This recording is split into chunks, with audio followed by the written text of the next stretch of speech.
You want the moon? Just say the word and I'll throw a lasso around it and pull it down. Look at the stars. The great kings of the past look down on us from those stars. So whenever you feel alone, just remember that those kings will always be there to guide you. I don't think it is very useful to speculate on what God might or might not be able to do. Rather, we should examine what he actually does with the universe we live in. We are all explorers, driven to know what's over the horizon. The most profound discoveries are not necessarily beyond that next star. They're within us, woven into the threads that bind us.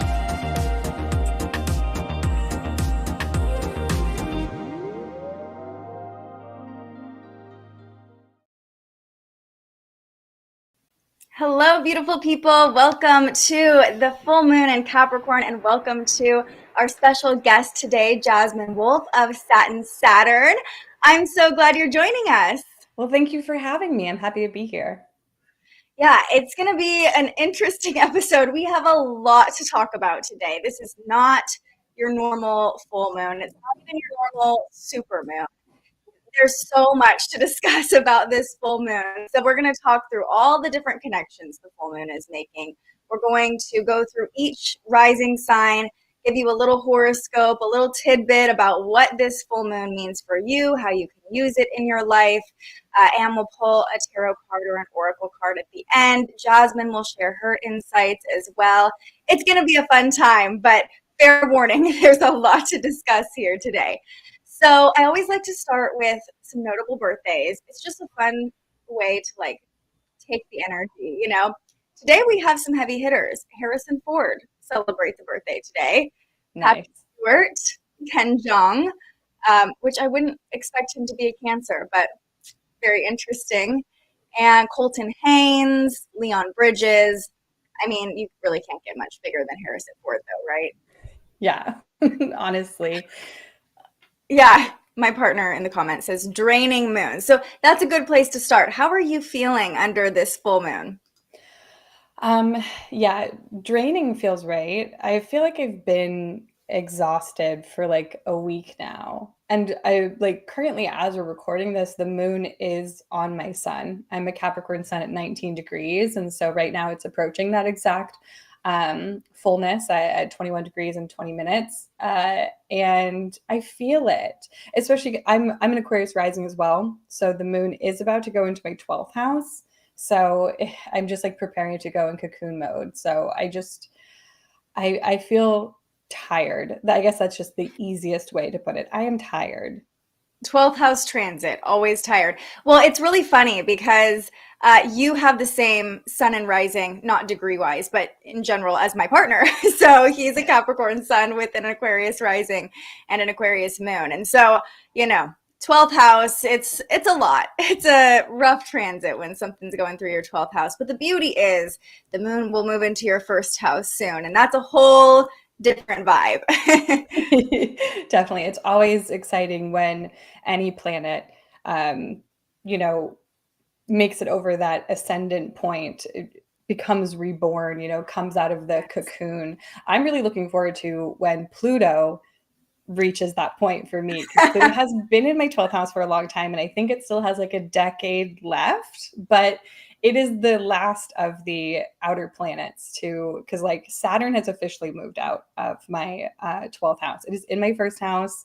It will not reach my 12th house again for, a few decades. I'm good. I'm in the clear. Now Pluto just needs to keep boot scooting, boogieing on out of there. So your Saturn return was probably in the 12th house then, yeah? Yeah. Yeah. That, again, a 12th house transit. I do not envy you. I'm in the middle of my Saturn return right now, and it's bouncing between my 5th and 6th house. So definitely a different vibe. Still not fun, but definitely a different vibe than 12th house transits. Whew, Even just when the moon's in my 12th house, I'm like, this is too much. Please get out. Yeah. Rachel says she's excited to learn about this full moon, and she did her first moon water jar last night during a storm. Super cool. Very that's potent. fun. I love that. Just Watching says, I've been asleep for 3 days. Gemini sun, or Gemini rising, Capricorn sun, Scorpio moon. Yeah. All right. Well, let's talk about the energy everybody is feeling. Love everybody chiming in with how this is going for them. Normally, I start with like the major aspects the planets are making, and then I go into the moon. But you know what? It's like all combined today. So I think we should kind of break it up almost by day parts, like what's happening this morning and then what's happening tonight, because like I said, it's a lot. So of course the sun is in Cancer for the next week or so. We have a super moon in Capricorn, and the moon is a super moon because it's really close to Earth. And I think the next 3, or this chunk of full moons are all super moons because they're coming really close to the Earth. But this full moon is also called the buck moon. And I wanted to touch on that for a second because actually my partner was like, why is it called the buck moon? And I was like, well, that's a good question. And I figured, oh, it's just hunting season or something. But actually, I learned it's called the buck moon because it's when bucks, deer, have their antlers fully grown. And this was like a mind-blowing thing last night. So he was like, what? What do you mean they're fully grown? I'm like, well, they shed every winter. They shed their antlers. And he was like, no, that's not possible. I was like, yeah, I'm pretty sure that's true. They regrow their antlers every year. So he was like deep into a studying hole about antlers. And apparently deer, this is kind of off on a tangent, it's like the fastest growing tissue in the animal world, the antlers. Pretty cool. Yeah. But, yeah. Well, it's like that fact of how reindeers, only female reindeers have their antlers during the winter. So all of Santa's reindeers are all women technically because, in all the depictions, they all have full antlers. Yeah. Well, I think I'm going to come back to this analogy, I guarantee, multiple times throughout this episode. So I wanted to start with it because, this full moon in particular, full moons are always this culmination point. But I feel like the antlers are a great symbol of the fact that they probably started growing right around the beginning of the year, and now they're peaking. Just like we had the new moon in Capricorn, January 2nd, right at the beginning of the year. And at the beginning of the year, when we talked about it, it was like, what a great way to start the year, this new moon, right? And now we're at this point where we're looking back on everything we've accomplished so far this year. We're kind of at that middle point, and we still have a long ways to go in 2022, but it does feel like, okay, what have we reached? What have we achieved so far? And we're kind of taking a practical look at that under the full moon in Capricorn. That's kind of how I see it. Yeah. Yeah. Well, I always appreciate doing that with any kind of, new moon, full moon, because they do work in these 6-month cycles. So, and maybe that is my practical Capricornness, but I journal a lot. So going back to the journal entries from the, corresponding new moon to full moon and seeing like, okay, what was that? What was the intention around that time? And how is it coming to life now? How has it shifted in ways that I didn't even anticipate? So I am, particularly in favor of a relationship between Capricorn and Cancer, of course, not just because of my own chart, but because of its relationship to the deepness of winter and the deepness of summer. And that, there's such a harsh quality to both of those, as us here in California, like it is so hot this time of year. I'm glad we're recording it in the morning because it is like it's very mild outside right now, so it's not too hot in my office. But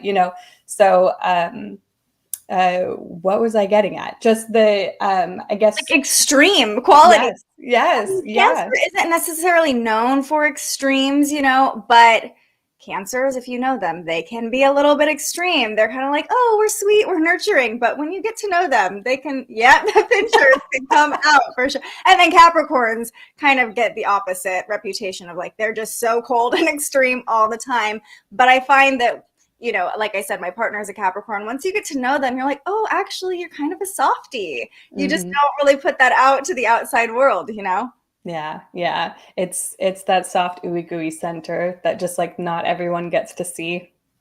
Yeah, the ice has to melt first, right? Yes. And by the way, for everyone watching, Jasmine talked about us being in California. We just realized we live in the same city, like 5 minutes ago. So, Yeah. so we had no idea. I was just like, oh, does the Pacific time zone work for you? And then, yeah, we live like 5-10 minutes away from each other, which is so wild. Yeah.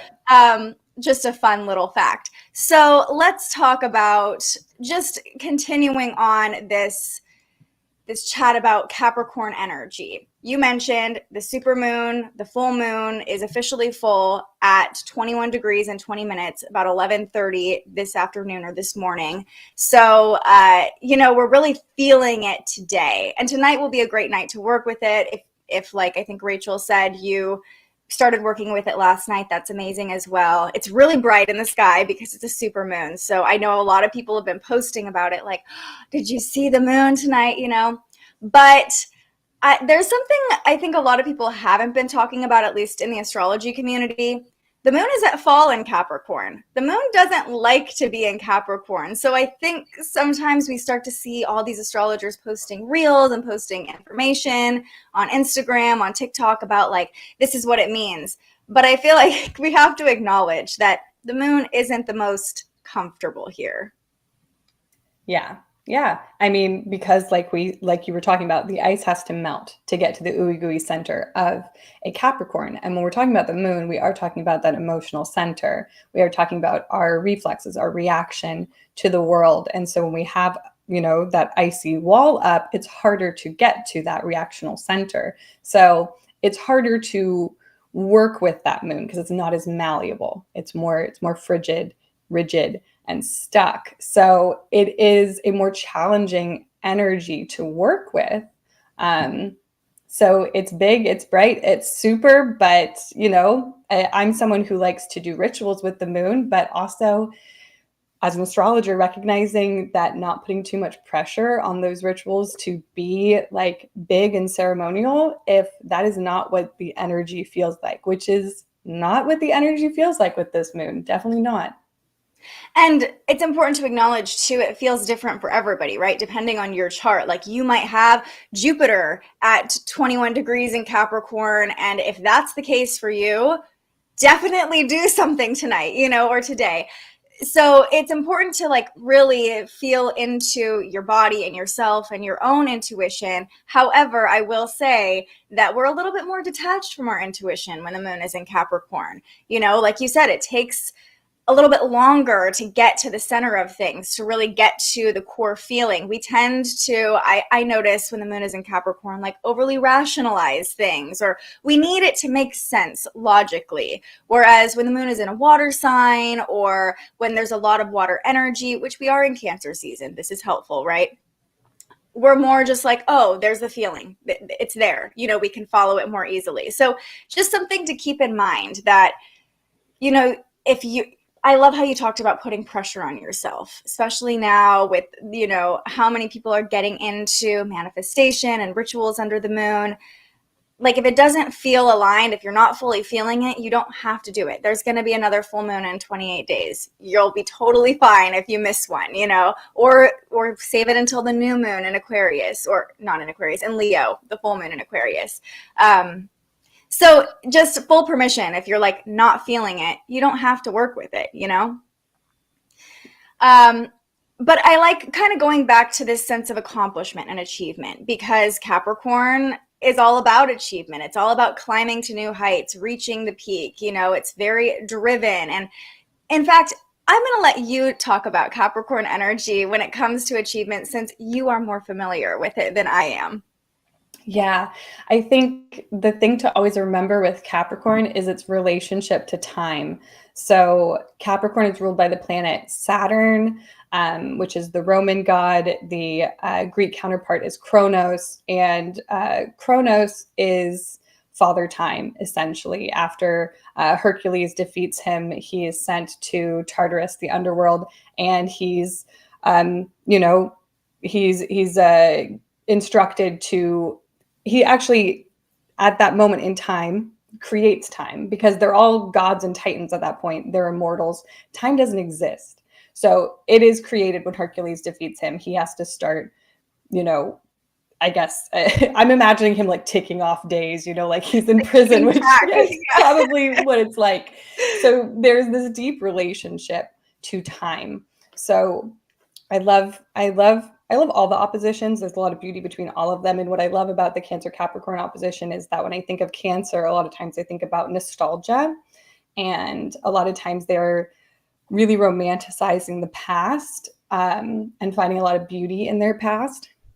Whereas Capricorns are always thinking about the future, and they're always thinking 5 steps ahead or 5 years ahead. So there is a determination in anything they do, whether it is ambitious, work-oriented, capitalistic, or if you meet the Capricorns who are a little bit more woo-woo or, out there, they still have goals. They still have things they want to do. It just might be that they want to buy a van and refab it and travel the world with their dog, they're always thinking about what they want to do next. So that determination and that ambition is always because they're thinking about what comes next. I feel like there's also a sense of preparedness, I always feel, with Capricorns. And again, I am very influenced by my partner who's a Capricorn, but he's always like, if something goes wrong, he's like, but how can we avoid that in the future? Like needing to have a rational or like logical plan to make sure that doesn't happen again. Or how can we make sure this happens? How can we make sure that we have long-term security, And it's like, okay, let's just live in the moment a little bit. It could be a reminder for all of us when the moon is in Capricorn. We can just be here right now. I love that you brought up time. Because when we talk about the seasons, we're coming off of summer solstice, and we're at this point where it kind of feels like time is stretched and time is sort of standing still in a way. The sun is out way longer. I even noticed this week, even though I feel really busy and I have a lot to do this week, I'm like, time feels like it's kind of stretching out for me a little bit. And it almost feels like I'm able to pace myself more easily because, I don't know, it just feels like time is kind of on my side with this full moon in Capricorn. And I think pace is another thing to bring up because, Capricorn, the mountain goat, it's slow and steady. It's not the race, it's not the Aries ram where it's just going ahead first. It is slow, steady, methodical. Every step counts. Every step is important and thought out and logical. And so I think that can kind of help us come back into the present a little bit when we think about that aspect of Capricorn, like slow and steady wins the race. Absolutely. Just put one foot in front of the other. Just what do you need to do right now? Just do it. Just do it. That has been carrying me through this week, literally. Like, I'm just going to take it one step at a time. So if anybody else is feeling a little overwhelmed, full moons in general, regardless of the sign, they heighten our emotions. We're all feeling, especially with the super moon. I like to think of the moon as our own little satellite, and it's connecting to other planets and almost like bringing through the energy of other planets a lot. And when it's so close to us, I like to think that it's, more potent. We're feeling the energy a little bit more. So if you're feeling the energy, just remember one step at a time. It's all good. It's all going to work out. You'll get to the peak of the mountain when you're supposed to get there, right? Now, one more aspect of Capricorn energy I want to touch on. These are kind of the things that I've been thinking about as I've been thinking about this full moon. The more I work with Saturn and Capricorn and really lean into these energies, the more I think about like ancestral wisdom, because of course Capricorn is the sign of the father, and like the elder as well, this older person who has a lot of wisdom. And I think it's a great full moon, in my opinion, to connect with that ancestral wisdom in one way or another. And it could be your own wisdom, like when we're talking about success and the antlers growing to their full peak, right? Like, you've gained so much wisdom so far this year. So honoring the lessons you've learned, Saturn ruling Capricorn is all about lessons, right? Honoring the lessons you've learned, and also honoring the wisdom of people who have more experience than you too. I think that can be really helpful, especially we're going to be talking a lot about Mercury, and there's definitely this element of transformation and rebirth with this full moon. So, sometimes I think leaning into the wisdom of family members or people that we respect and trust, I think it's important that there's an element of respect there, right? Or your own wisdom. I think that can be really helpful under this full moon as well. Yeah. I think that's a really great point. When it comes to Capricorn, respect is really important. And respect is not simply guaranteed. Respect has to be earned. So, it is given to elders, but it can be given to youths as well. If they show that maturity. I think maturity is a really important aspect of Capricorn, and that comes with its ruling planet Saturn, because what happens during a Saturn return, I think of Saturn returns as a rite of passage where we kind of step into that next level of adulthood. It's like adulthood version 2, stepping into that next level of maturity. So elder wisdom is definitely very important, because Capricorn, like you said, wants to be prepared. And what better way to prepare yourself than with the intelligence and the wisdom of people who have done things before, who have that experience. I find as a Capricorn, I'm always asking other people things, not asking people for help, because Capricorns are not good for that. But, asking like, what do you know about this? What are your thoughts on that? I want to know people's opinions. If they have more experience with something than I do, I'm open and willing to learn from them.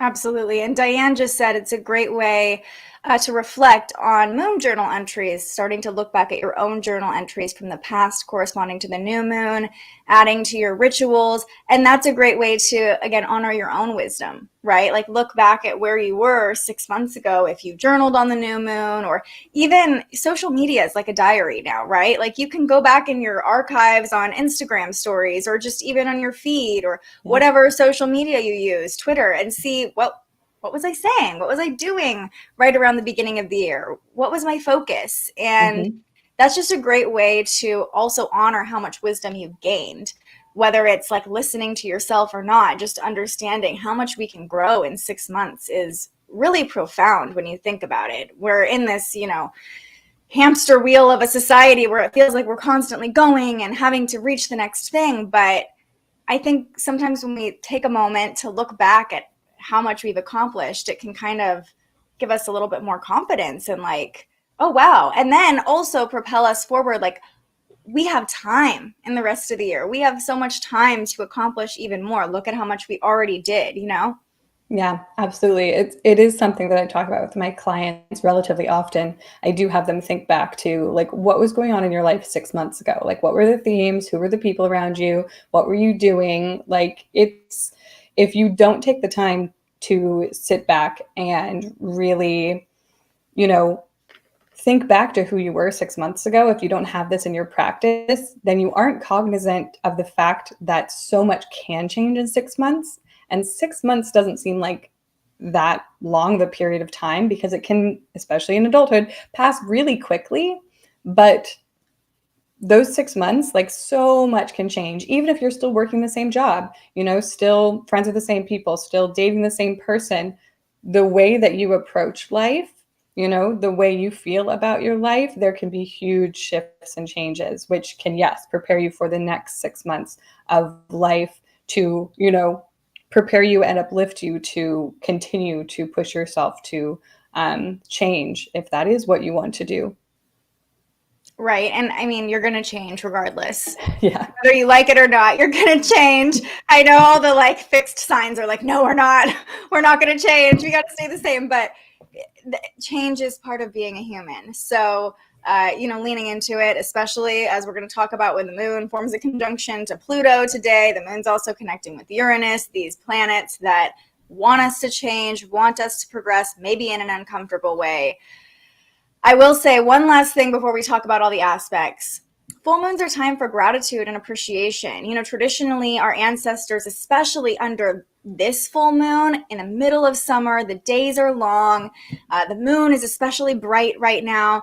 Our ancestors would have been partying it up, in the middle of the night under the full moon, probably reaping the rewards of all the crops they've grown or the animals they've hunted, eating late into the night. It's a very abundant time during the full moon. And so it's a great time for us. Of course, we can party it up too if we want, but it's a great time to give gratitude and appreciate all the ways you've grown and all the things you've learned. And that can be a ritual in itself. Maybe you're not feeling like you want to charge your crystals or do the moon water or whatever your ritual looks like, but simply writing down a couple things you're grateful for, especially things that have transpired over the past 6 months, that in itself can be a really beautiful practice under the full moon.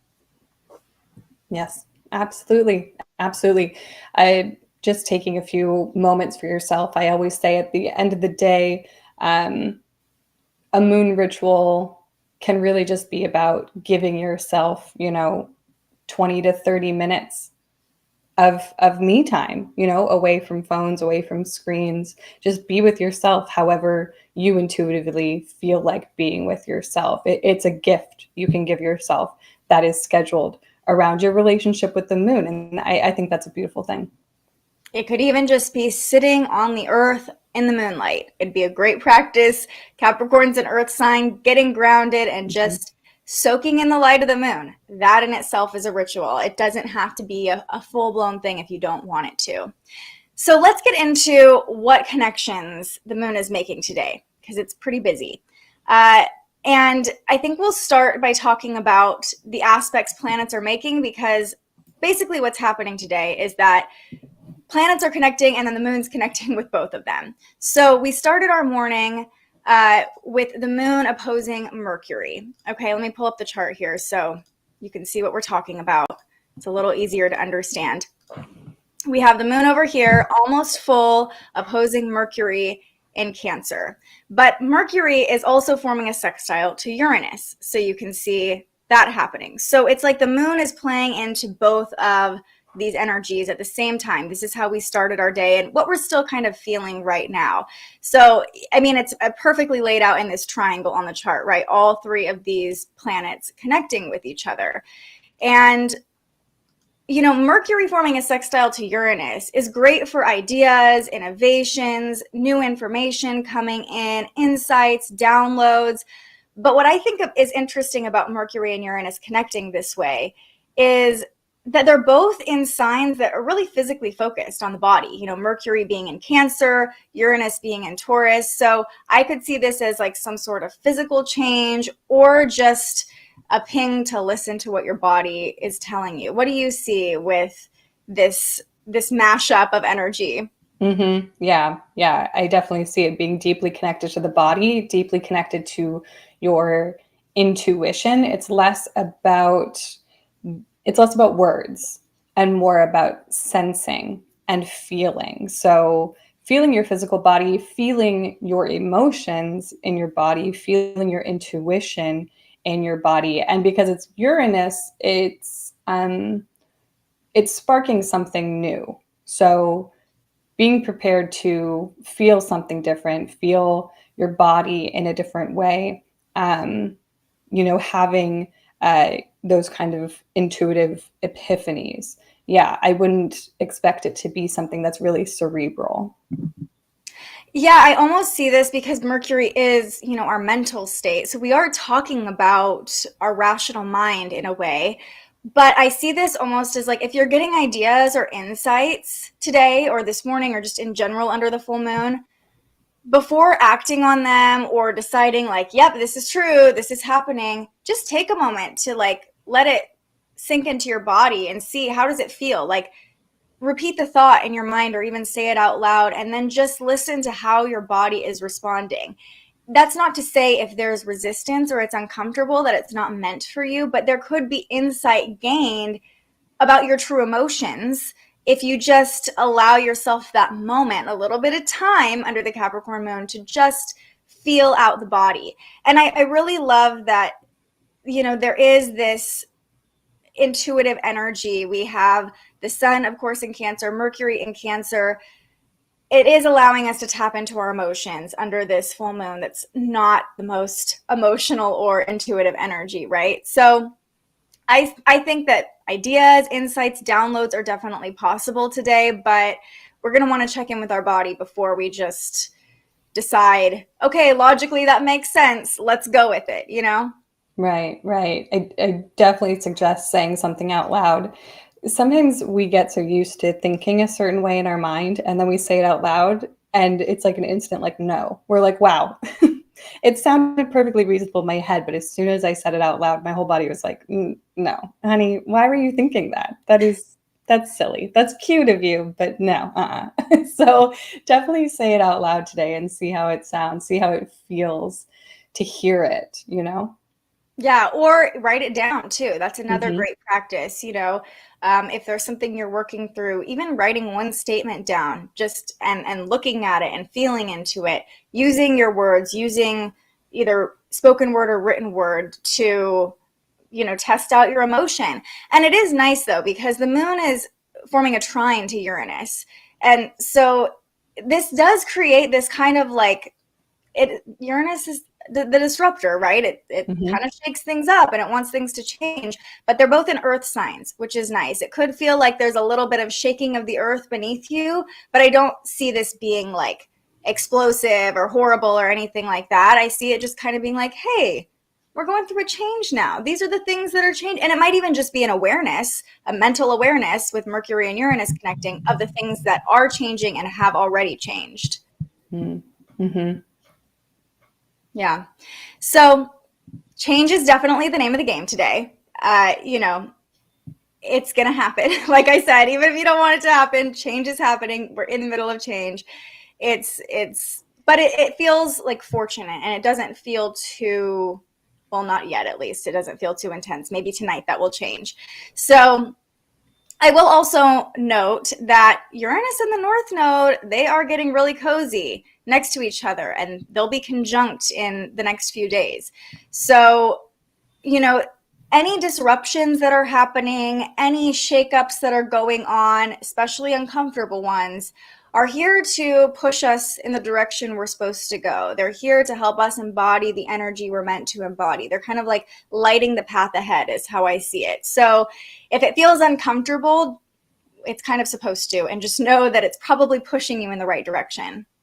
Yeah, I have both of my eyes on Uranus and the North Node meeting up, especially because not long after they meet up, Mars will be meeting up with them as well. And I have two friends who are pregnant and are having their babies during Leo season.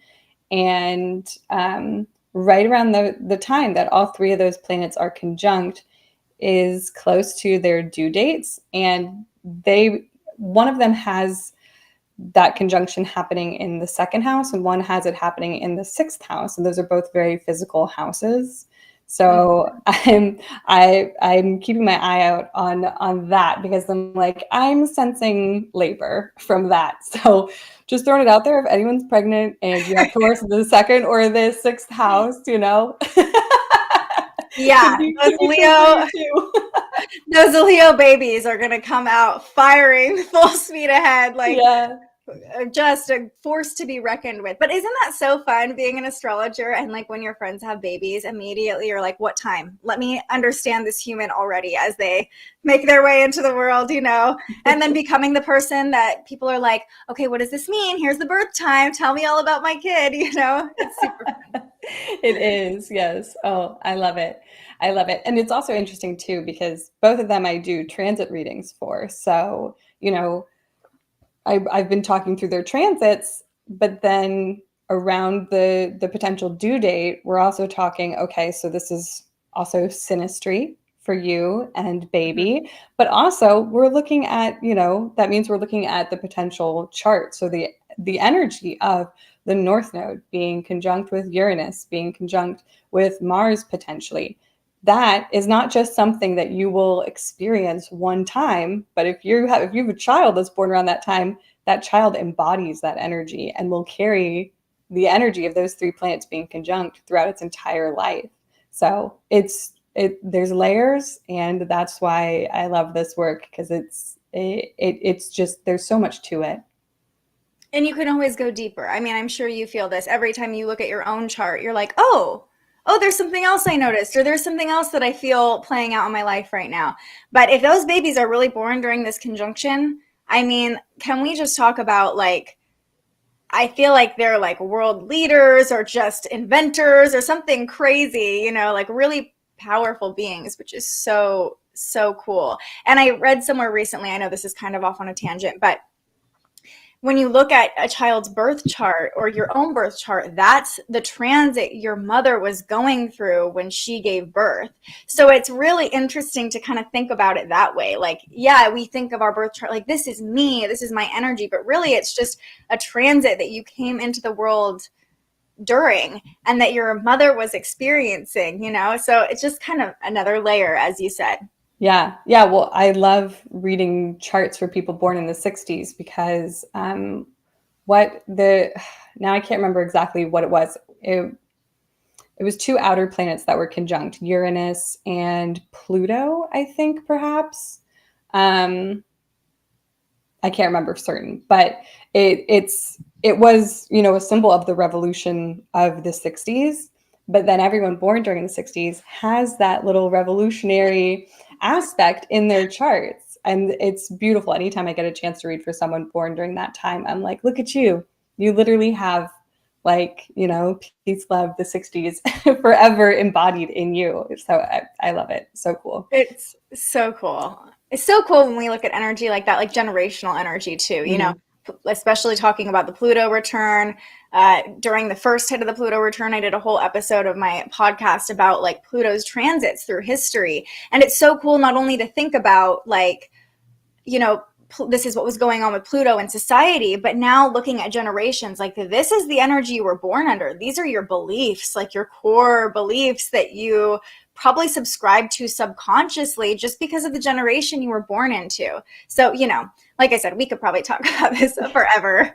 Well, it's very fitting for Cancer season during the Capricorn full moon. You know, I think generations and relationship to family. So we're still on brand. We made it make sense. It's all good. Yeah.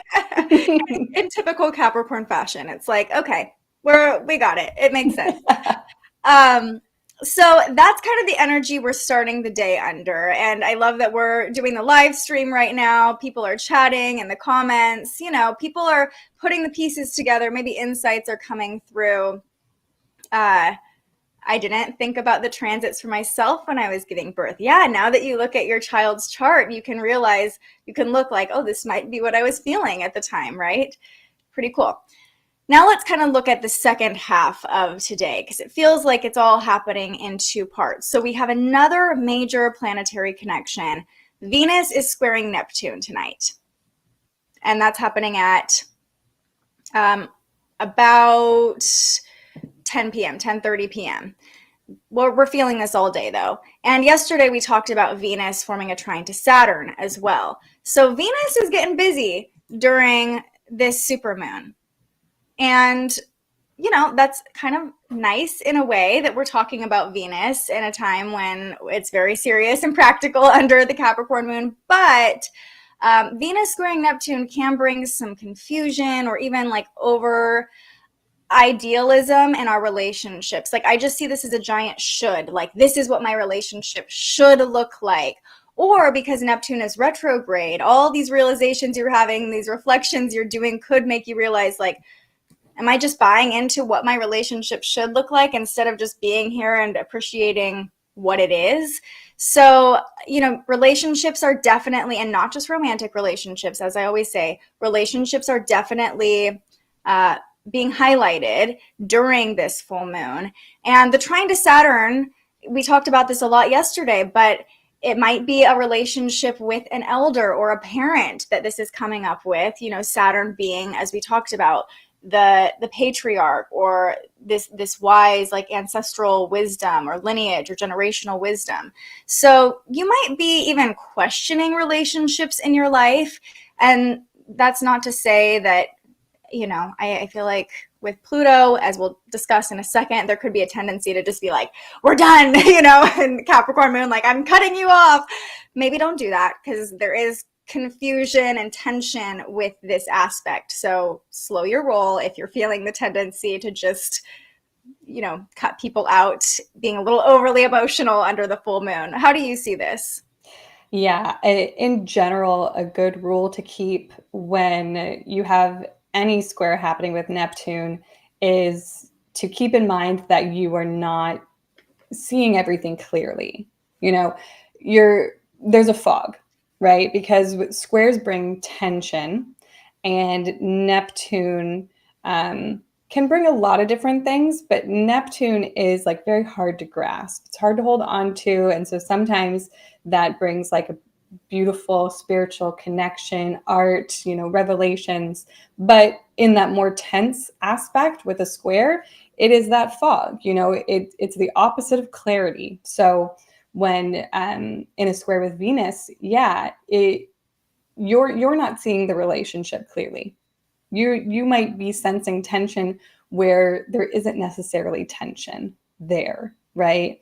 Or you're misplacing the tension. You think it's because of this thing, it's actually because of that. And maybe if you actually dealt with this thing over here, it's not as tense as you think it is. Like, it's a simple fix and everyone could be happy and it's going to be okay. So it might also be that this tension is being brought up because there is something that does need to be triggered. There is something that does need to be looked at, but it doesn't necessarily need to be dealt with. That's generally what I think of with Neptune. Look at it, explore it. You don't have to directly work with it though, because Neptune's not a direct kind of planet. No, and especially as we just talked about with Mercury and Uranus, you might be having new ideas, or there's kind of a lot going on in our brain today. So, remember that what we just said, check in with your body as well. And remember, you don't have to figure it all out today or make the decision today. Just let it be. Let it be. If there's tension, I would say, especially tonight, don't make any harsh or intense moves. You'll probably feel like you want to, but don't. So that square is just bringing a little bit of cloudiness, confusion, and the moon will kind of come into a connection with both of these planets around 6 o'clock Pacific time tonight. So the moon will actually form a sextile to Neptune, which does soften the energy of this kind of cold Capricorn moon, right? It does allow us to be a little bit dreamier, a little bit more imaginative, soften ourselves a little bit. But the moon is forming an inconjunct angle to Venus. So it's like we almost can't fully align with our loving energy right now, especially again under the Capricorn moon. It's like it's all about practicality. There's not a lot of I just want to feel it and I just want to give you affection. That's not going to feel easy to reach for tonight. So remember, your rational mind does not have all the answers. When we're talking about wisdom, our body carries a lot of wisdom too. And a lot of times our body takes a little bit longer to catch up. And it takes us really sitting with it and being patient and listening. So I think also this sextile between the moon and Neptune tonight could help us kind of lean into a higher understanding or trust in a plan greater than our understanding tonight. Neptune is associated with religion and spirituality and what can be felt but not seen in a lot of ways. And if you're feeling lost or you need to make a decision, tonight would be a great night to just, if you have ancestors or people on the other side, be like, hey, could you just send me a sign? And it might come through. Or just be like, God, spirit, whoever, give me something here. Let me know that it's all going to be good. That in itself, even just being willing to open yourself up to that connection can help if you're feeling the tension. Yeah, and that feels more appropriate for this energy with that inconjunct to Venus and the moon being so close to Pluto, but having, that nice sextile to Neptune, it feels like the softening is the softening on the self, not necessarily on other people. It's kind of like, okay, I'm not really sure what's going on with my relationships, but I know that I can just find my center with myself. I can connect to my ancestors, my lineage, God, spirit, whatever it may be. And that's where I'm going to find my center and clarity tonight.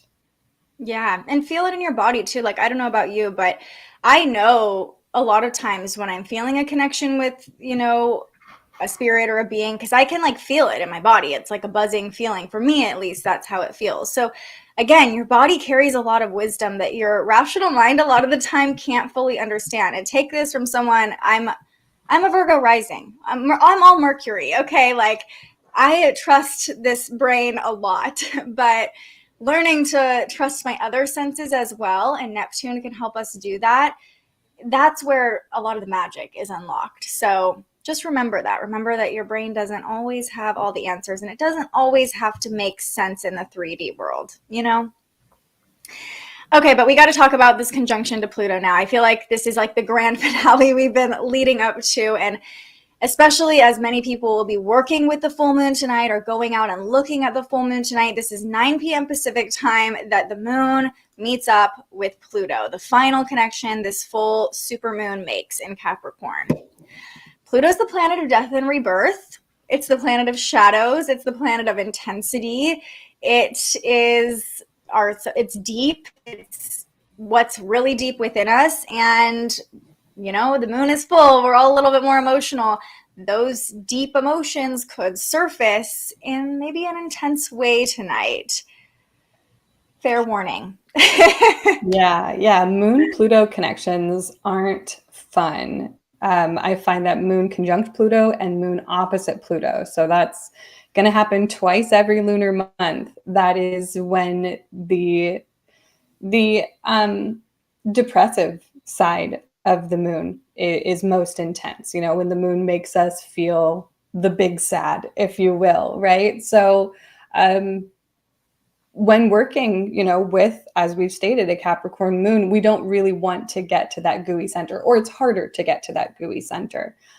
So you might even feel like you're coming up against a lot of walls within yourself. You're feeling the intensity. And once again, you might be feeling it a lot in your body. We store a lot of our emotions in our body. And a lot of times, if we're cognizant of it, we can feel it in our body first before we're able to, mentally or emotionally process it. We feel a heaviness in our arms, a tightness in our chest, upset stomach, whatever it may be. I would say really pay attention to your body so you can feel that trigger and begin to, break down those walls and figure out what those feelings really are tonight, because the feelings will likely be pretty intense. Pluto doesn't do anything half-ass. Like, Pluto is all or nothing. So I love just the different ways that planets become embodied when they interact with Pluto, because it's kind of like they got to step up to like Pluto's intense energy. But with the moon, who interacts with Pluto the most, it's hard. It is challenging. So also giving yourself the grace and the patience to just meet yourself where you're at tonight, because once again, depending on where it's at in your chart, it will feel different for different people. For me, in the 12th house, intense, right? But maybe it's on your Jupiter, maybe it's on your Sun, in the 9th house. So maybe it's a little bit lighter for you, but the intensity will be there regardless. And I always see Pluto as like, it's going to force you to get to the truth of the matter, to get to the bottom of the matter. And that's why a lot of the times those emotions can feel intense, because especially when we're talking about Capricorn energy, I think there's a tendency like to emotionally just be like, we're not dealing with that. That's not going to help us succeed, right? We're just like, we're just going to we're going to bypass it. Pluto's like, no. Anything that you've been trying to bypass, hey, actually, you're going to have to deal with this if you want to keep climbing, if you want to keep achieving. So if you do experience intense emotions, honor them, honor what they're trying to show you. And like we talked about, Venus is squaring Neptune. So anytime we're talking about a really strong connection with Pluto, there's also this tendency to like control or manipulate, especially in Capricorn, wanting to be kind of the boss and in control. I would just caution you against, if you're feeling out of control or emotional, sometimes our tendency, and I am speaking from experience here, is like, I don't feel good, so I want to control you and like you make me feel good, or, you know, kind of those dynamics. Just be kind in your relationships tonight. Understand what's yours to carry and what's other people's to carry. It might be that you're on the other end of it and someone's being a little hostile towards you. You know, just understand that we're all feeling the intensity of this full moon, and we don't have to carry other people's emotions, and we don't want to project our emotions onto other people as well. So it's going to be intense. And also, again, if you're like confused about your relationship, don't just like cut people off tonight. There will be a tendency to just be like, I'm done, you know, to kind of be in control, or because we don't want to face these uncomfortable emotions. Let's not do that. Let's not make rash decisions today under the full moon, okay? Right. It's totally okay to say, I don't have the bandwidth for this today. Can we circle back to it tomorrow? It's fine to be like, not today. I can't do this today. Sometimes that's the best thing to do for a relationship, but cutting it off completely forever, we're gonna say, no, don't do that. That's not the best idea.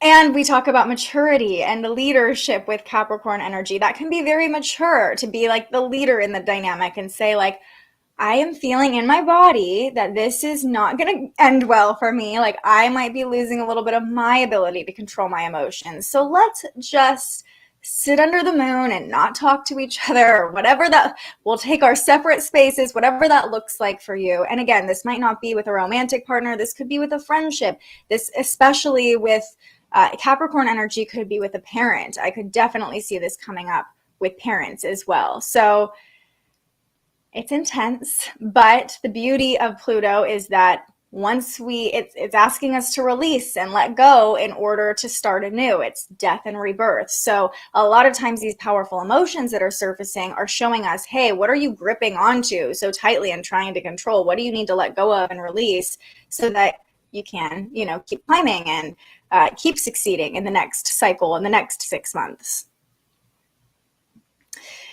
All right, should we go through each sign really quickly, what this means for everybody? Yeah, let's do it. Okay, I like to go through starting with the first house. So I know a lot of astrologers go like Aries through Pisces, but it's the Capricorn full moon. So I want to start with Capricorns, if that's cool with you. Yeah, sounds good. Okay, so as always, you can get a copy of your birth chart if you don't already have one. You can just scan the QR code in the corner, thespiritualjournalist.com/birth chart. But refer to your rising sign if you know it. With any horoscope, the astrologer is usually using your rising sign. So if you know it, use that. If not, listen for what resonates, take what resonates, leave what doesn't. That's what I always say. So starting with our Capricorn risings, this is in the first house if you're a Cap rising. Great full moon. I love a full moon in the first house. This is like you are celebrating yourself, your achievements, kind of stepping into this next version of yourself. Jasmine's waiting for the moon to cross over her ascendant. She'll get there next month, right? But this is really a time I see for Capricorn risings to celebrate how much you've changed, how much you've transformed, and how much you've accomplished. What do you see? Yeah, I think it's a big time for self-actualization. I think the intensity that comes with tonight's moon is maybe a little bit softened in the first house. I think it's a little bit more welcomed because Capricorns are intense. And I think that, it's in your first house. So you recently had the moon in your 12th house. You're going to be feeling good. You're going to be feeling refreshed, feeling that deeper connection to how far you have come in these 6 months and feeling like excited for what's to come in the next 6 months. It's a great house for your moon to be in. My favorite house for the moon to be in. I'm all about the first house. I also see, with this conjunction to Pluto tonight, this could be like a reclamation of your power as well. When you're feeling yourself, Pluto is associated with like our power, that ability to alchemize and transform. So there could be this confidence gained from like, look at me, look at how much I have like died and been reborn this year. I'm like a whole new version of myself. And you might even feel like a boss bitch, you're just like, look at me, Capricorn rising. I'm ready to like go out into the world and kill it, Yeah, I definitely see that as well. Okay, Sag risings, this will land in the second house for you. So this is all about income, resources, really the 3D physical world is how I see the second house. And with the full moon being in Capricorn, all of our focus is on the long term. It's on time. I see like long-term wealth really being on your mind if you are a Sag rising, like kind of being like appreciative, yes, of the abundance you already have. And that can actually help you call in more of it. You know, law of attraction. When you're grateful for what you have, you're in the energy of receiving. So if you want to manifest, I know some people say, oh, full moon's not the time to manifest. I believe you can manifest anytime you want. But appreciation for what you already have is going to help you call in more of it in the long term. Absolutely. When I think about a full moon, it is the most energetically charged of all the moons. And so it is a time of harvest. It is a time to sustain energy. So sustain the energy from the new moon, from the first quarter moon, if you work with the other primary moon phases as well. So in that second house, it is about, I'm seeing that you are really feeling proud of yourself for what you've achieved so far this year and sustaining that energy, feeling that accomplishment. And also it's feeling like recognizing that there's still a lot more to go, you know, with your dreams and your ambitions, but it's a renewed energy towards feeling grateful for what you have and being excited for what is next to come. Yeah, I would say if like you're a Sag rising and you're looking for some sort of like affirmation or something to return to, like I am abundant, you know, you probably feel that way a lot if you're a Sag rising anyway, because your ruling planet's Jupiter, but like really harnessing your ability to feel abundant under this full moon is just magic if you're a Sag rising. Mm-hmm.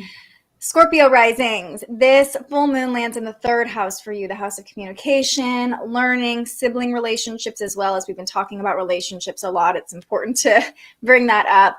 But I see, you know, conversations being really powerful if you are a Scorpio rising, and those safe conversations with people you respect or other people can actually help you actualize how much you've learned so far this year and also share the wisdom that you've gained, because, you know, the full moon is a time to share. We're all abundant under it, and we're all realizing how far we've come this year. Yeah, I would say it is a time of deep processing. You're a Scorpio rising, so you're used to analyzing and processing your own thoughts. And we also talked, you know, a lot about, you know, the other connections between Mercury and Uranus,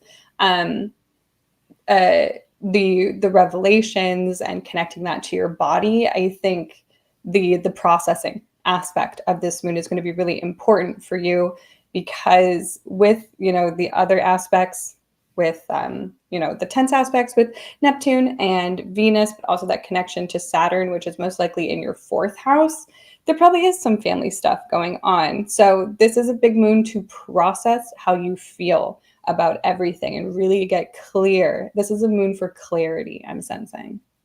Definitely, definitely. And remember, if you're a Scorpio rising, Pluto in modern astrology is your ruling planet, and this full moon is conjunct your ruling planet. So you're really going to be feeling it tonight if you're a Scorpio rising. Like, you know, you're tied into Pluto's energy pretty, you know, pretty regularly. So just to know that it might feel especially intense, but those conversations can help you work through whatever emotions are coming up for sure.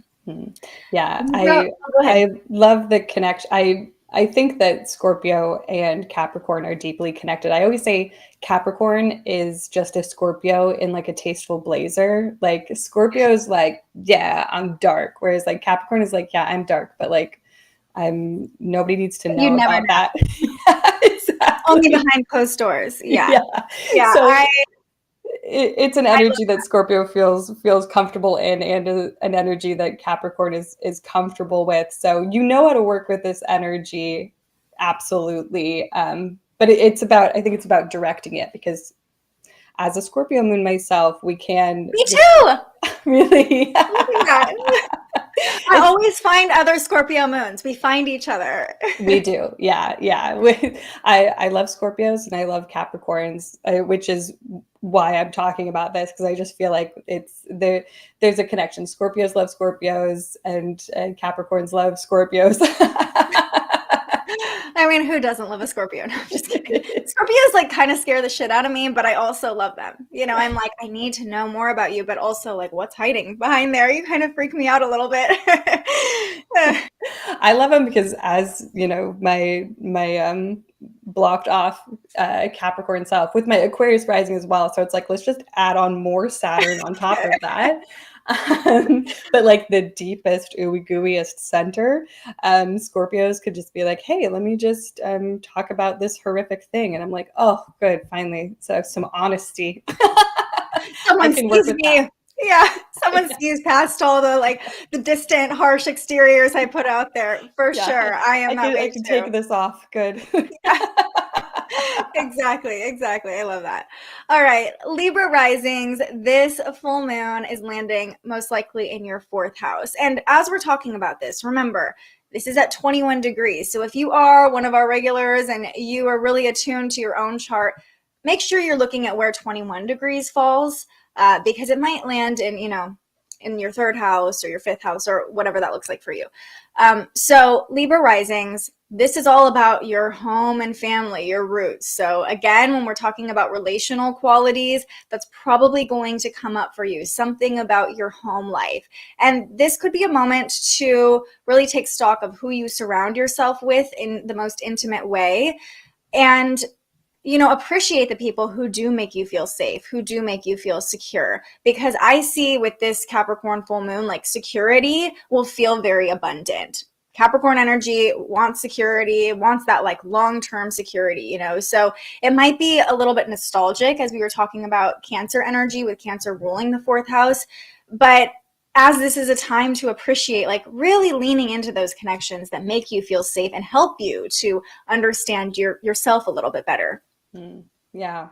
When looking at the 4th house, I think of it as the roots, it's like the fertile ground of the chart. And so it has the relationship with our family in this lifetime. But I also think of it as our ancestral lines, of course, which is a topic, a theme that we've brought up already.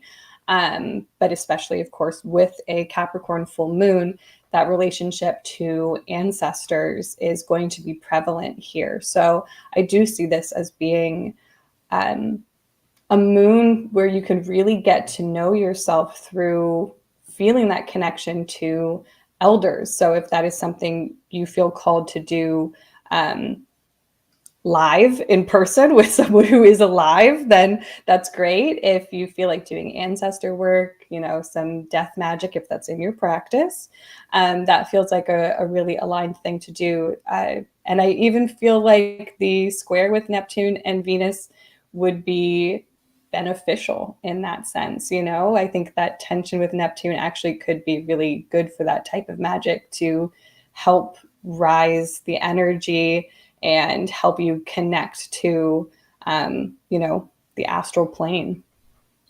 100%. Like, if you're feeling like this would be a great day as a Libra rising, call your grandparents if they're still alive, just ask them to tell you a story. That could be really powerful for both of you.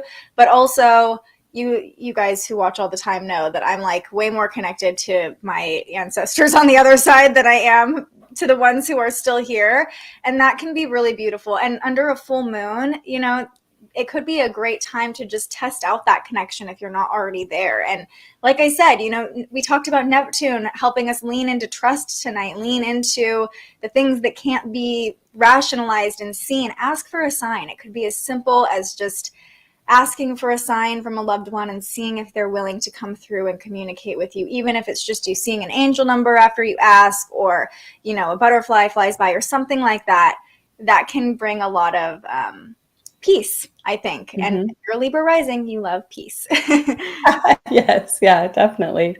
Yeah, and if you set up altars and you've never set up an ancestor altar, it's super easy. You know, you if you have anything that belongs to any ancestors, any photographs, but even still, you can just, you know, put out some crystals, pull some tarot cards, leave out a piece of bread or some wine.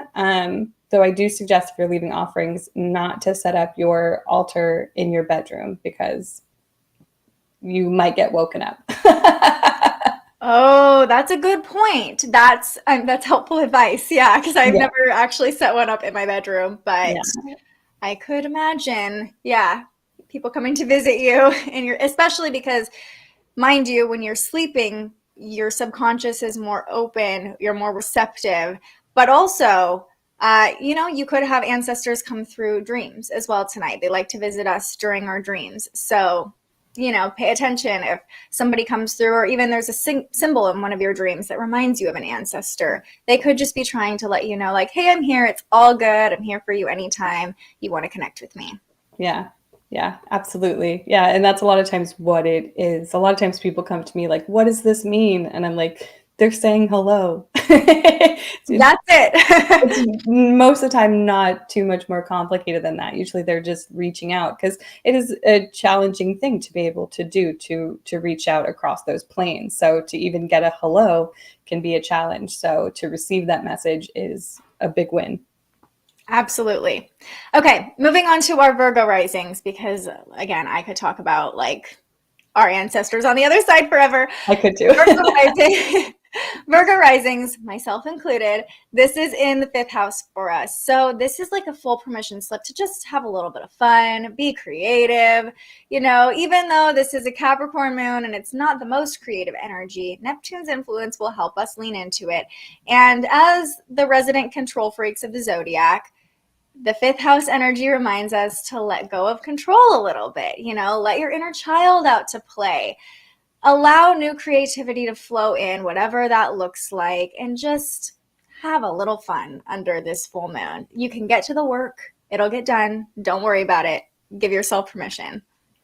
When I think of my dear Virgo risings and their Capricorn 5th house, I think of guilty pleasures, because the 5th house is a house of pleasure. And as a Capricorn sun and stellium, I'd have to say, just having Capricorn in your chart in personal planets, we do have an issue where we feel guilty for doing things that are joyful. And so in this house that is so joyful, having this sign that feels guilty for resting, relaxing, having fun, playing, this full moon feels like a big release, like allowing yourself, you know, like you said, your inner child. It feels like letting go of some of the shame and guilt that you might have around giving yourself time for recreation, for play, for fun. You know, you are here on this earth to feel joy, and that feels like something to reclaim under this full moon. Yeah, even I feel like you just gave me permission. Like this morning, we're like, we're gonna DoorDash some sugary coffee. And my Virgo brain is like, expensive to DoorDash and also not healthy, you know, but it's like, it's time. My inner child is super happy with this sugary coffee right now, you know? So just the simple pleasures, letting go a little bit. I love that you brought up guilty pleasures. Awesome. You did it. You're already succeeding. I'm here. Leo risings. This full moon is in the 6th house. So all about health, wellness, routines, moving your body, which is probably something you're pretty good at as a Leo rising. Eating nourishing food. This will feel really good today under the full moon, and a really great way to celebrate your health, celebrate what your body does for you every day. And, you know, as we're talking about reflecting on the past 6 months, maybe you've noticed how your routines have changed over the past 6 months and what feels aligned, what feels really good, and what maybe you need to let go of under this full moon that's maybe a little more destructive, habits, patterns, especially with the full moon conjunct Pluto, that need to die in order for you to be your healthiest self. Yeah. Always good to check in with your habits and routines, you know, to look at where they need to be tweaked, amended, changed, but also pat yourself on the back for where things are going well, going great. Maybe you made some New Year's resolutions, you know, around that Capricorn new moon, and you can be proud of yourself now for how they're coming to fruition. But it's also worth mentioning that, you know, you most likely have the sun in your 12th house, or it's going to be entering your 12th house soon.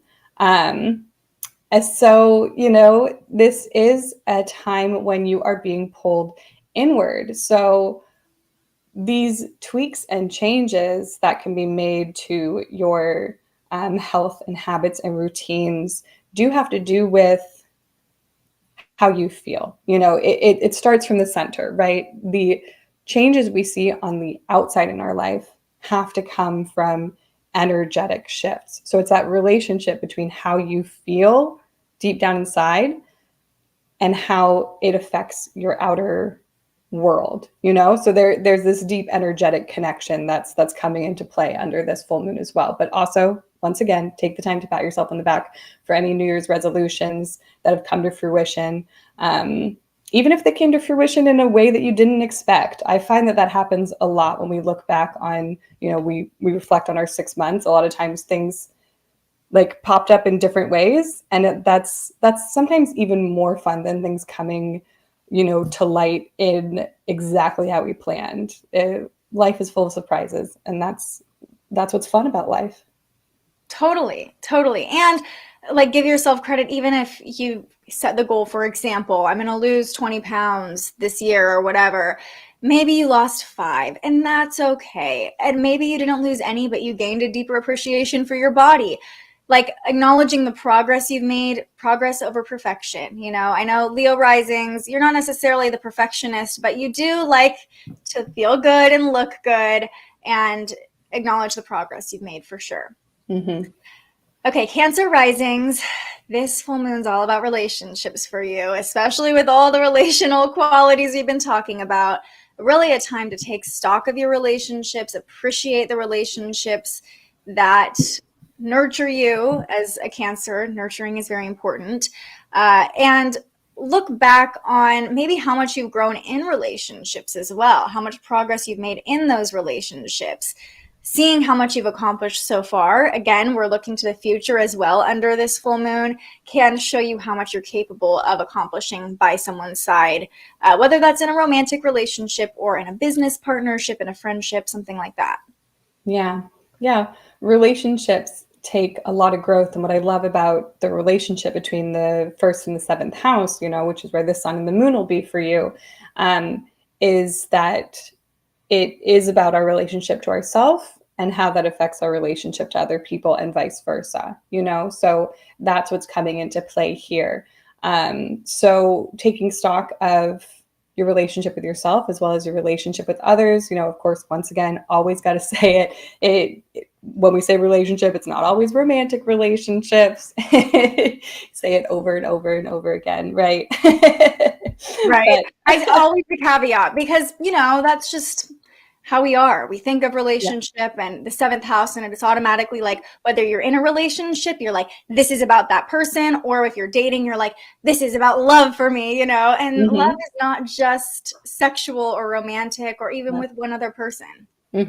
Yeah, I always say the 7th house is serious relationships. So it's marriage and business partnerships, but it's also those best friends that you have for like your whole life, because those are like very serious relationships, right? You know, those are like on a very similar level to the people that you marry, like serious commitments. So yeah, it could be any of those kinds of people in your life. So I would say, because Capricorn does like to make commitments, and we do have the intensity of Pluto, and this does have, you know, there are other relationship aspects happening, that, you know, your relationships are coming into focus in a big way. Don't make any rash decisions, of course, but it seems like there might be some sort of commitment that is on the horizon, because Capricorn wants to commit, you know, wants to make that long-term plan, whether it's business or it's romance, right? So think about it. Remember, say it out loud, journal about it, see how it feels in your body. Just kind of try to get some more clarity around this commitment under this full moon.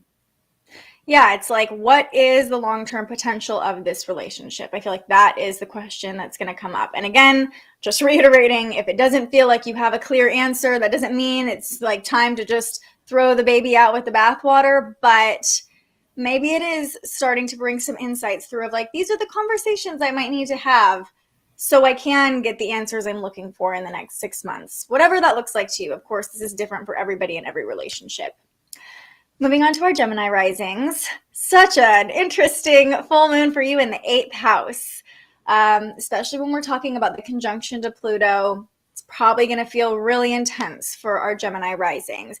And this full moon, as we've been talking about insights, realizations, taking stock of the past 6 months, you might have some emotions come up that show you what's actually holding you back from success or maybe from the goal you set.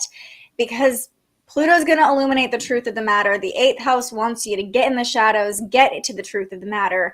And so it could be showing you maybe what energetic bonds you have with other people that are kind of holding you down, or even just what bonds you have to your own limiting beliefs that are holding you back from really climbing to the heights you want to reach.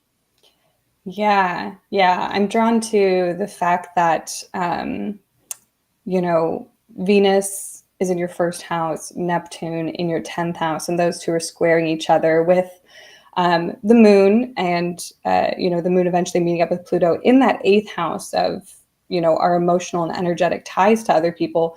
It seems like, yes, the energetic ties that you are being called to deal with have to do with your relationship with yourself and perhaps the limitations you put on yourself, but also the expectations you've put on yourself. I sense that you were expecting that you were actually going to be in a different place at this point in time. And so there might be some intensity tonight, when that conjunction with Pluto happens. Be careful of being too hard on yourself, right? Because remember, you're not seeing everything clearly. But it is worthwhile to sort through these feelings and get clear about where you really are right now, where you want to be, and if that end goal is actually where you want, or if you even gave yourself an achievable time to do that. When we're giving ourselves goals, lesson from a Capricorn, you have to make sure they are achievable within the time frame you're giving yourself. Now, we never know what's going to happen. Sometimes we get a lucky break and magical things happen in a short period of time, but it's good to give ourselves time. So if you're not where you want to be right now, give yourself the space and grace to understand that that's okay. That's actually fine. I sense also like anger could come up, especially for Gemini risings. With anybody, we didn't really talk about the potential for like anger. We just said intense emotions, but of course, anger is one of those intense emotions, and Pluto can provoke anger in all of us. But especially with it being in the 8th house for you, like you might even be mad at yourself or even mad at other people. Like you're holding me back, or you're not letting me get to where I need to be. And going back to listening to your body, where is that anger being stored in the body? What is it showing me? How can I release this? How can I give myself more grace? How can I maybe reframe things so I am more confident moving forward to keep working towards these goals? It's not just a matter of like, well, I didn't achieve it, so never mind. I could see that coming up too. Yeah, definitely some anger there. So be kind, be kind to yourself as much as you can. Because also, if you can't be kind, like just try to breathe through it. You'll make it through this night. It's okay. Yes, yeah. Okay, let's move on to a much more fun house to talk about. The 9th house, Taurus risings. This is a fun full moon for you, as long as your 9th house, it actually lands in your 9th house. There might be some of you who get stuck in the 8th house, but Taurus risings. This is a time to just explore. It's very expansive energy, the 9th house. Maybe you're like looking at the rest of the year and like, I need to book this trip. I want to enroll in this course. And you might appreciate also the adventures and explorations you've already gone on so far this year. But I see this energy for you, this full moon, as like, ooh, I got to look ahead to the rest of the year and figure out like, how do I want to keep expanding and where do I want to go and what heights do I want to reach? Yeah, it feels like for you, this moon feels really big. like you're on the precipice of something big in your life, for lack of a better word, at the moment. Yeah. Because that Uranus North Node conjunction that we talked about earlier is going to be happening in your first house. And, the ninth house, generally when things happen in the ninth house, even things as intense as the moon and Pluto meeting up, they're a lot easier to deal with.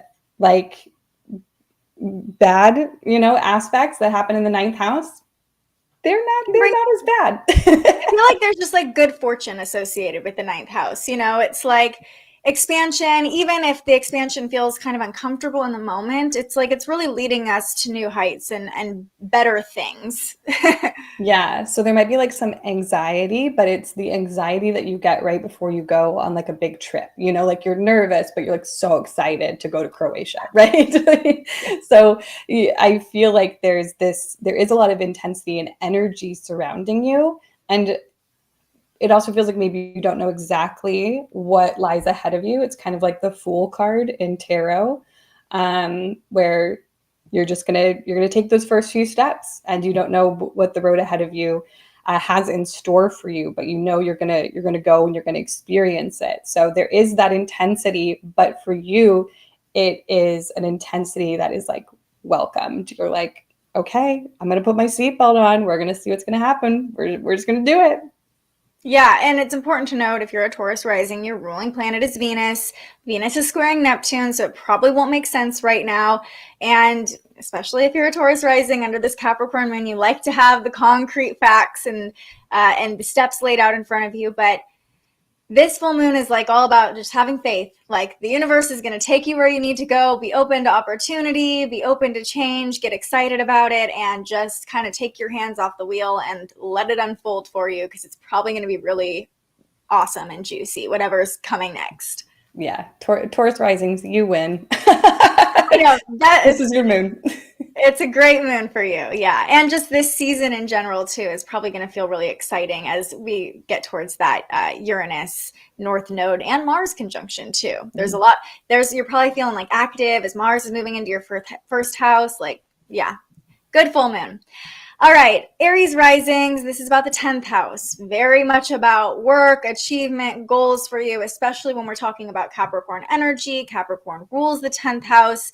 I see Aries risings, you're naturally a leader if you're an Aries rising, but I really see you like stepping up into a leadership potential here and being willing to like honor your own wisdom and your own ability to lead other people, but also like, look at how much I've accomplished.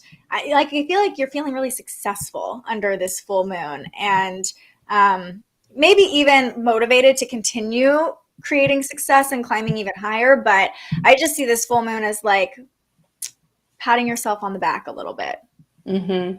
Yeah. I'm feeling, you mentioned gratitude before with this full moon, and I'm feeling that with Aries risings. I think that's important to sustain the energy, is to feel gratitude for where you're at right now. It feels like you have accomplished a lot. It feels like you're a boss. You're in a good place, and there's probably some, because it is an intense mood, there's probably some uncomfortable energy surrounding you, but the important thing to hold on to is feeling proud of yourself and for what you've done, and feeling grateful for what you have accomplished, and just trying to continue riding that wave. And if you do find yourself in a leadership position, extending that gratitude to the people who are helping you get to where you want to go, because I just feel like it's important to say that Aries risings, you're our little independent firecrackers of the Zodiac. You're like, I can do it all on my own, but I think playing into the gratitude, and if you're on a team of some sort, just being kind of like, wow, look at what we all accomplished together, even if secretly you're like, this was me. Just extending the gratitude, sharing your success with others, for sure. Mm-hmm. All right, last couple houses, Pisces risings. This full moon is in the 11th house for you, all about networking and, your community, your collective, the causes you care about that affect the collective as well. I really see an appreciation for community and an understanding that your community is a really powerful resource for you under this full moon. And maybe it's that you're connecting with a wider net of people as you're processing these emotions. Like, I feel like being in a crowd for you tonight would actually feel really rejuvenating in a weird way. Yeah, it seems like there's a lot more energy on the group and community and the collective than there is on, family and the people closest to you. It feels like your sights are large, your dreams are big, your scope is very wide right now. So the focus is zoomed out. So it's good to keep that in mind, especially if, with some of the other relationship aspects that we brought up. If there is, some interpersonal issues and bickering, remember it's unclear about, what the cause of that is, what it means, what's going on with the connection to Neptune. Neptune is in your first house and has been for a long time. So try not to focus too much energy on that, because your focus right now is being pulled to the big picture. Yeah, and even, maybe you're the person in your circle that's acknowledging collectively, yes, we're at a time where it's like, oh my gosh, we have so much work to do. Like, what is even going on with the collective? But as a Pisces rising, maybe you are the person under this full moon. If you are feeling like you're able to hold this space, it's like, have faith, everybody. It's all going to work out. Trust, you are that Neptune energy. And so just, you can be the person that maybe inspires other people to lighten up a little bit and lean into faith, lean into trust, be a little bit more creative and fluid, and helping other people soften the energy of the practical Capricorn moon. I could see you being like a real shining light in your community under this full moon. Yeah, definitely. I do also see that, some people might not appreciate that. With anything where we are shining a light and we are being authentic and true, it's always worth noting that not everybody likes that. So, with the tense aspects, it might be that some people are the misplaced tension might be directed at you. It might be falling on you with that Neptune in the first house. It might be going towards you. And so it's important to remember it's misplaced. You just need to keep doing you. You need to keep shining your light. Hold on to that optimism. It's an intense moon. So you might be shining this light very intensely and other people are not okay with it. But the people who are vibing with it, that's who you want to attract. So you just have to stay really true to yourself under this moon. Yeah, 100%. I love that you mentioned that. Okay, and last but not least, what you're experiencing right now, Aquarius risings, the full moon is in the 12th house for you. And this is all about closure, endings, release, especially with Pluto there, as you mentioned at the beginning of this show. It's really a time of letting go in a lot of ways and kind of preparing for the next chapter. Because remember, Aquarius risings, next month, the full moon is in your first house. It's a whole new you next month. So I see this full moon asking, like, what do you need to let go of? What do you need to lay to rest so that you are rejuvenated and renewed in the next cycle? Sorry, just thinking about myself. But what do you need to let go of, Jasmine? I'm like, okay, what was I doing during the full moon in Aquarius? Anyway, putting so many puzzle pieces together, but it's not about me. So it is. I can share a little bit, but I think of, and I've mentioned it, the 12th house is a cocoon or chrysalis, and it's important for me to bring that up because what happens in the 12th house and what happens inside of a cocoon or chrysalis is that you completely dissolve. You have to completely dissolve and then you have to rebuild. Okay, so that's why it's so intense, because you have to break down all the parts and put them back together. And so there is like a very deep truth and honesty that you have to bring to yourself. And so, of course, Pluto is adding the deep truth and honesty, and for all of us Aquarius risings, it has been in our 12th house for a long time. And for most of us, it will continue to be in the 12th house for a long time. So we are in decades of our life where we are constantly being called to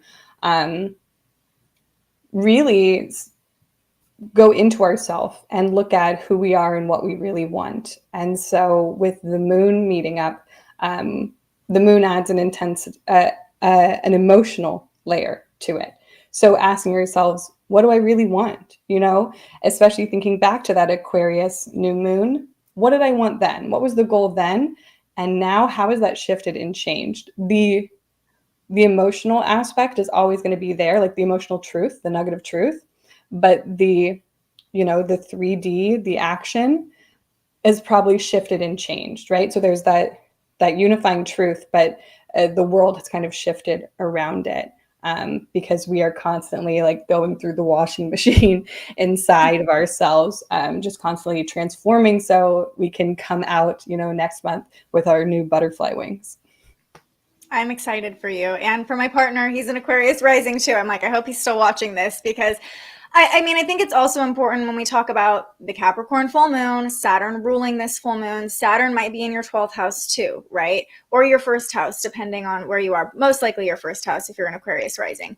But you've been learning a lot of lessons, right? Aquarius risings with Saturn and Aquarius. And so this could be a time where you're like reflecting on those lessons too and kind of using that as part of this metamorphosis of like, okay, what wisdom have I gained? How can I use that to alchemize? And what lessons do I want to carry into the next chapter? And what lessons have I learned that I don't really need to keep revisiting? They're already built into the fabric of who I'm becoming. I don't need to keep dwelling on them. So it could be like a release in that way too, of like, you've been going through it. You've been learning the lessons. Now it's time to move on from that lesson so you can continue learning. Right.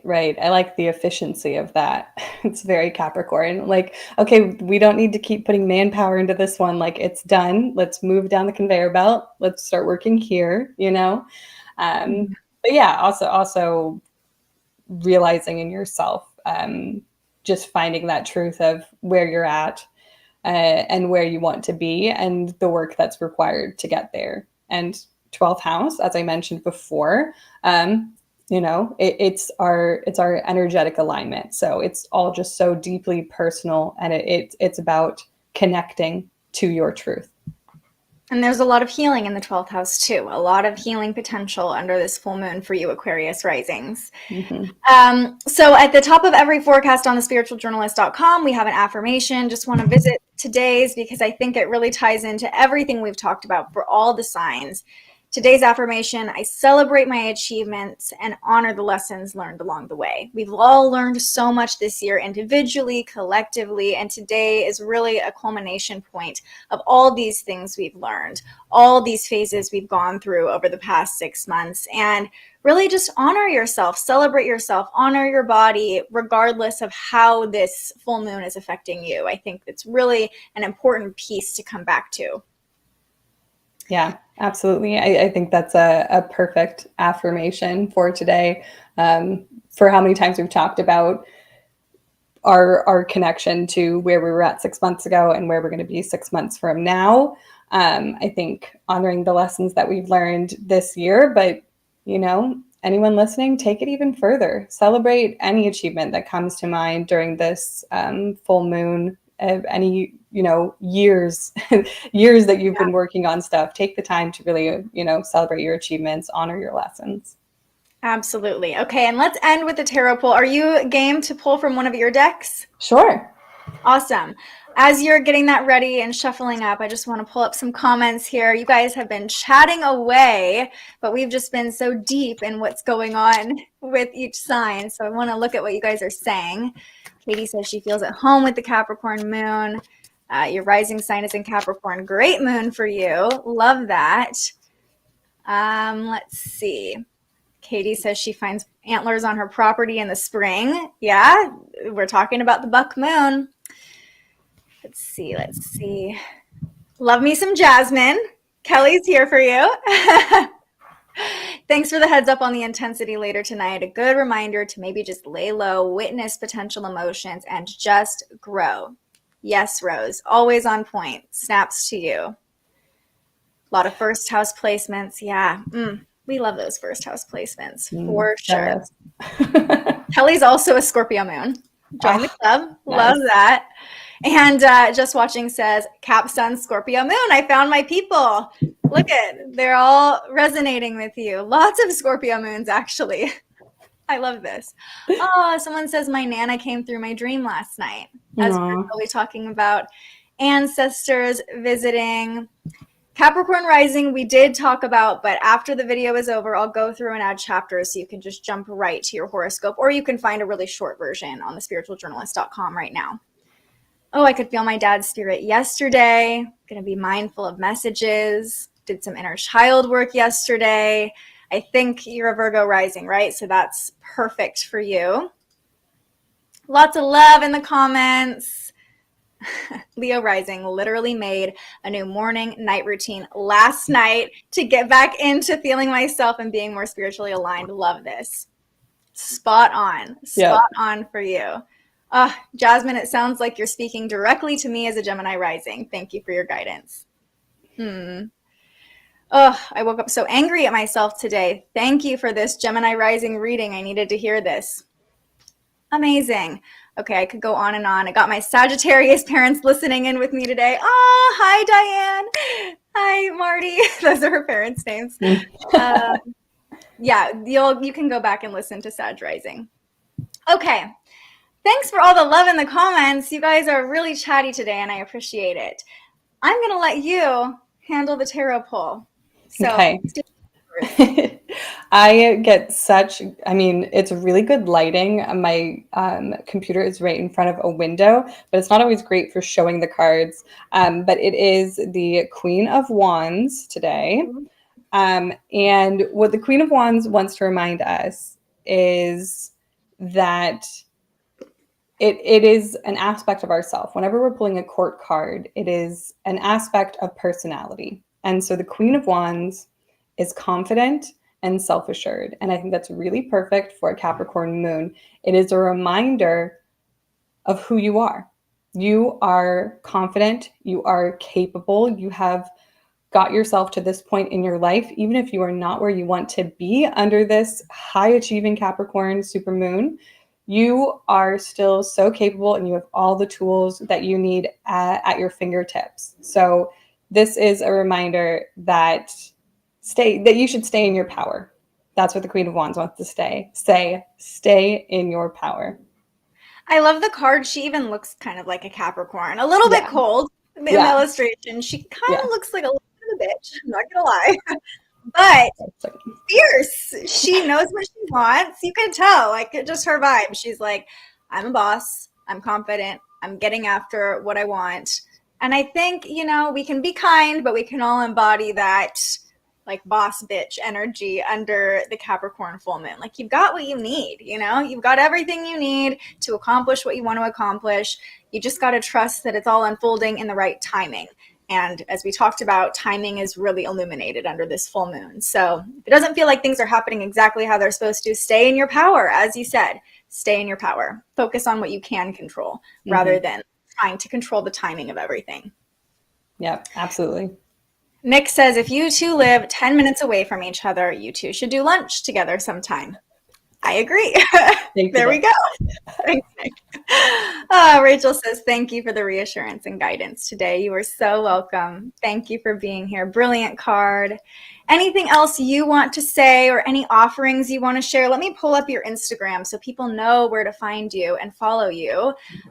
Because, of course, when we're talking about the Capricorn moon, having an account called Saturn, I was like, this is just too perfect to pass up, right?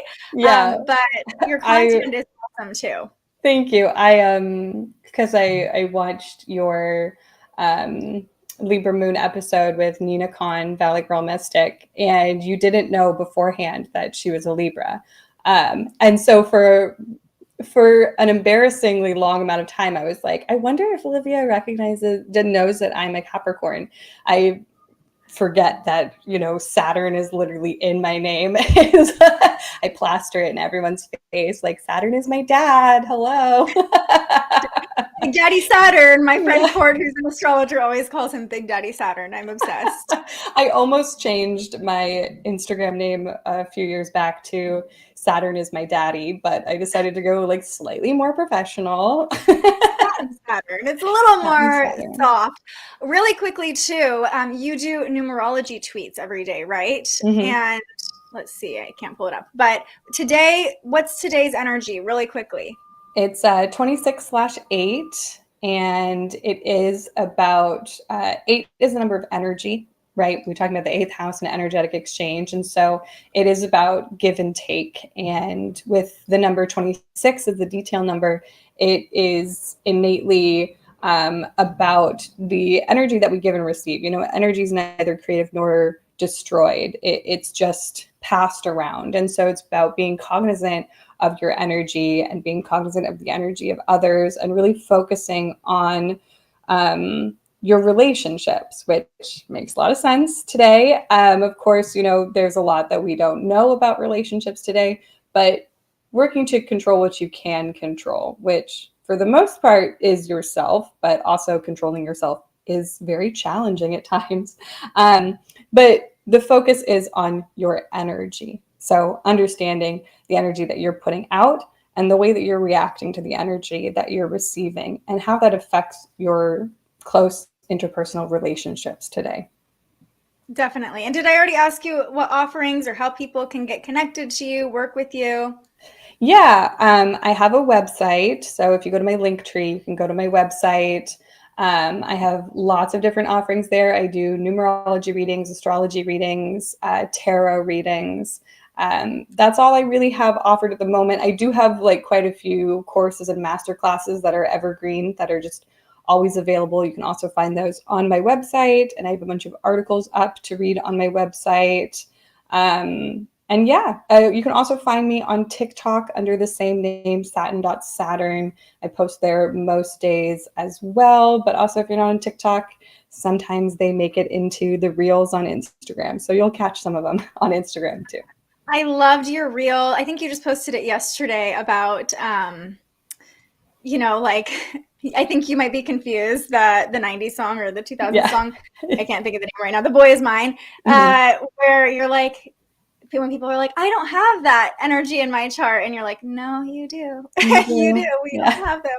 I love that. When I posted that to TikTok, people were like, no, I don't though. Like, I don't have a 10th and 11th house. And I was like, you do. I promise. It's a circle. You have it all. You have it all. Some people have like weird shrunken houses and things depending on where you were born, but you still have it. It's still there. It's a circle. Promise. All of them are there. Everything's there. Yeah. Anything else you want to say just to wrap this up? No, I mean, that's me. This is Capricorn. This is Capricorn. That's what I wanted to share. Well, thank you so much for having me. I love getting an opportunity to dive deep and talk about Capricorn energy. I feel like it is a deeply misunderstood sign. So getting the opportunity to share my own personal experience and my also insights as a professional astrologer on Capricorn is always a good time, because I'm out here trying to educate the masses on my little misunderstood mountain goat. Yes, Capricorns are amazing. I'm always drawn to them, which is so funny, because I knew you had at least some either Aquarius or Capricorn. You wouldn't name yourself Saturn if you didn't, but and then the Scorpio moon, we dove deep together. It was awesome. So I really appreciate you taking the time out of your day to have this conversation with me. I'm so glad we connected too. We'll have to do something like an in-person offering together or something like that here in Sacramento. Yes, absolutely. I love it. So funny that we are so close to each other. I know, we both expected to be in different parts of the state, but here we are. All right. And thank you to everybody who is so active in the comments, everybody expressing their gratitude and just putting your positive energy out. You guys are all amazing. Thank you for showing up for yourself today. Thank you for showing up for this community today. I love you all, and I will see you right back here tomorrow morning. One last thank you for Jasmine for being here with us. And until I see you next, stay curious. Thank you so much for joining us and aligning with the energy of the universe today. If you enjoyed this morning's episode of Transits Today, you can join our live astrology discussion every weekday morning right here wherever you're watching. And head to thespiritualjournalist.com to read your daily astrology forecast and browse the Spiritual Shop. The most fun way to help keep these forecasts free and support more content like this is to buy yourself a little something on our website. But if you're feeling extra generous, you can also buy me a coffee to fuel future live streams. Just tap the link in the description or head to buymeacoffee.com and search The Spiritual Journalist. And speaking of, you can also tune in to The Spiritual Journalist, our weekly live interview where we ask our guests questions about everything from crystals and manifestation to mental health and the environment. Those conversations stream live right here wherever you're watching now every Tuesday. I'm so grateful you found us here, and I can't wait for our next conversation.